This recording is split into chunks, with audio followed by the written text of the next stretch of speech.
ആയിഷു മോളെ, ഇതാ ഉപ്പച്ചിന്റെ കുട്ടിക്ക് ഉപ്പച്ചിന്റെ വക പെരുന്നാൾ ഡ്രസ്. ഉപ്പച്ചി കഴിഞ്ഞ പെരുന്നാൾ ഡ്രസ് എടുത്തില്ലേ? ഉപ്പച്ചിക്കൊക്കെ മതിട്ടോ. ആയിഷു മോളെ, ആയിഷു മോളിത് എവിടെ പോയി? ഹലോ, എന്റെ മോൾ അങ്ങാടിക്കൂടെ എങ്ങനെ ഒറ്റക്ക് നടക്കുന്നുണ്ട്. ഓക്ക് നല്ല അടി കിട്ടാത്തതിന്റെ പ്രശ്ന. ഇന്നോള് ഇങ്ങോട്ട് വരട്ടെ.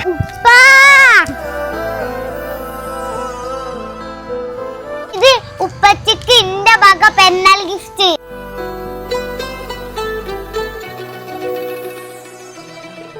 ഉപ്പച്ചിക്ക് ഡ്രസ് വാങ്ങാൻ മോക്ക് ഇടുന്ന പൈസ ഞാൻ